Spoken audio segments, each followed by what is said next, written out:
What's up everyone and welcome back to the MMA Zone. Today, let's get started with Dana White claims no bonuses were handed out to UFC 279 fighters following main card reshuffle. Friday morning, fight fans were treated to an absolute whirlwind of news as the UFC 279 weigh-in show on YouTube kept fans updated throughout a series of events that saw 3 main card fights reshuffled. On the morning of weigh-ins, news began to circulate that main event fighter Khamzat Chimaev was nowhere near the contracted welterweight non-title fight limit of 171 pounds. Thankfully, with Kevin Holland and Daniel Rodriguez set to fight at a catch weight of 180 pounds, the UFC was able to adapt to the situation and reshuffle many of the main card fights. As news continued to break regarding how the UFC was navigating all the confusion, one tweet stood out from Kevin Holland's manager, who indicated that his fighter was rightfully compensated for signing to fight Khamzat Chimaev on such short notice. Following an action-packed night of fights in Las Vegas, UFC President Dana White spoke to media members at the post-fight press conference where he revealed that nobody was paid any extra money for the reshuffling of fights. Who got the biggest bump?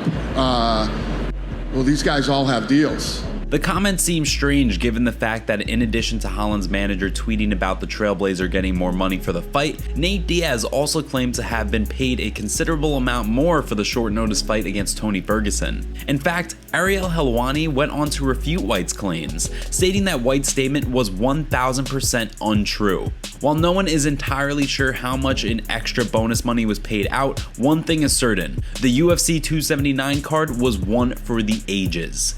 Kevin Holland names desired opponents following grappling match with Chimaev. In the co-main event of UFC 279, bitter rivals Khamzat Chimaev and Kevin Holland stepped into the octagon for a highly anticipated grudge match thrown together at the 11th hour.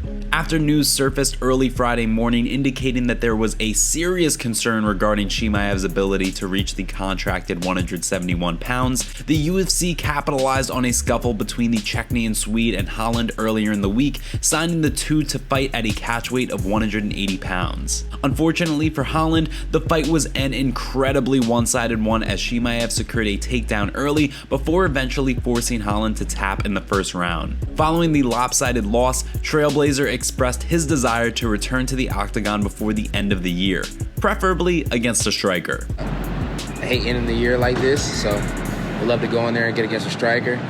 I don't know if I'm still deserving of a Wonder Boy fight, but I would love a Wonder Boy fight. And if not a Wonder Boy fight, D-Rod, we were all the way on task to getting it done. We had to switch it up to save the cards. While Holland was on the wrong end of a submission loss last night, fortune was on the side of his former opponent, Daniel Rodriguez, as D-Rod picked up a massively controversial decision win over Li Jingliang. Given that the pair were slated to fight, rebooking them for an upcoming event certainly sounds like an idea fight fans can get behind.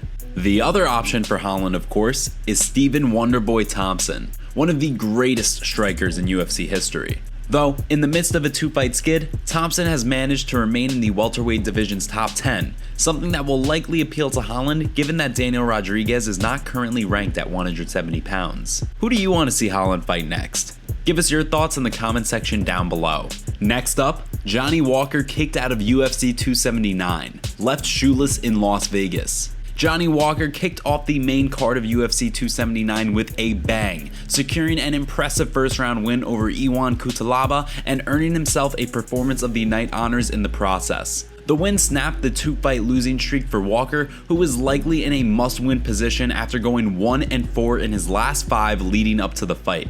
Considering the win earned Walker an extra $50,000 as a performance bonus, you would think the rest of his night would have been a great one. Unfortunately, following the win, SBG Ireland head coach John Kavanagh posted a video of himself and Walker in front of the fighter hotel, with the fighter still wearing his gloves and fight kit. The shoeless Walker looked absolutely baffled by the sequence of events as onlookers couldn't help but stare.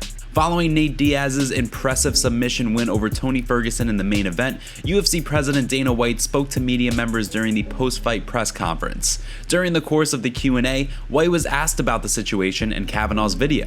Lene just told me a little bit about it before we walked in here. I guess ever since COVID, they started this thing where they get the fighters right out of here. I don't know why that happened or what happened. I mean, we're not throwing Johnny Walker out in the street shoeless, I'm sure.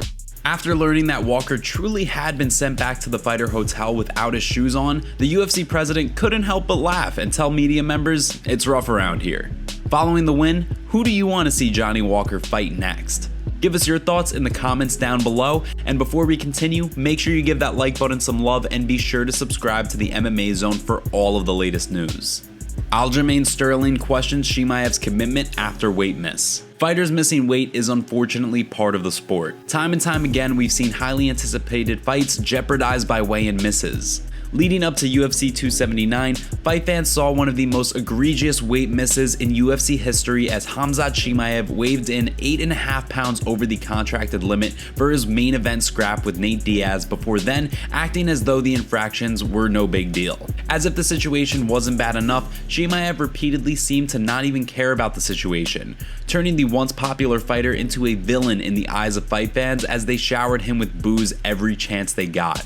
Now, UFC bantamweight champion Aljamain Sterling is weighing in on the situation, pointing out how Chimaev didn't even seem to be incredibly dehydrated following his weight cut. The champ spoke in a video on his YouTube channel saying, "Doesn't look like you were trying to get down where you look drained. Where you see most people that miss weight, they usually look drained and they're usually disappointed after they don't make weight, right? Khamzat looks ripped, doesn't look drawn out in the face, smiling, misses weight, gives the finger, the bird, and walks off and says pretty much before he walked off, he goes, that's not that bad. And I'm just like, I don't even understand. While many have continued to criticize Chimaev for the weigh-in miss, the 3-time Swedish national wrestling champion stated that he wouldn't have missed weight by so much had the UFC's medical staff had not stopped him from cutting weight. Following the event, UFC President Dana White backed up Chimaev's claims, stating that the doctors told him to stop his weight cut. Unfortunately, however, the infraction is one that will likely continue to cost Chimaev. Despite his win over Kevin Holland, he now finds himself likely at least one fight off from a welterweight title opportunity against the future winner of the Leon Edwards-Kamaru Usman trilogy. With the UFC likely hesitant to book him for a fight at 170 pounds, only time will tell whether Chimaev is forced to take his next fight at middleweight. Who do you want to see him fight next?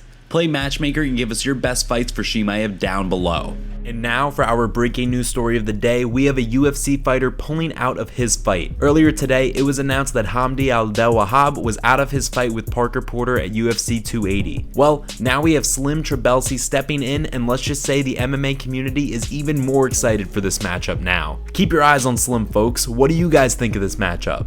Let us know down in the comment section below. Last up, Tony Ferguson reflects on UFC 279 loss. In the UFC 279 main event, former interim lightweight champion Tony Ferguson looked to snap his 4-fight losing streak. Unfortunately for El Cucuy, despite finding success early by battering the lead leg of Nate Diaz, things quickly went from bad to worse after the former Ultimate Fighter winner's corner advised him to shoot for a takedown in the 4th round. When Ferguson did, Diaz was quick to snatch up an arm and guillotine choke and finish the fight.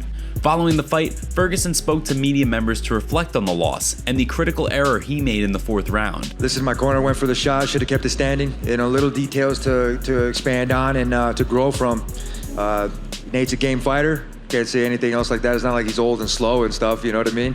So hopefully the crowd at UFC 279 that was there and present got some blood splattered on him or something, you know what I mean? So I had fun in there.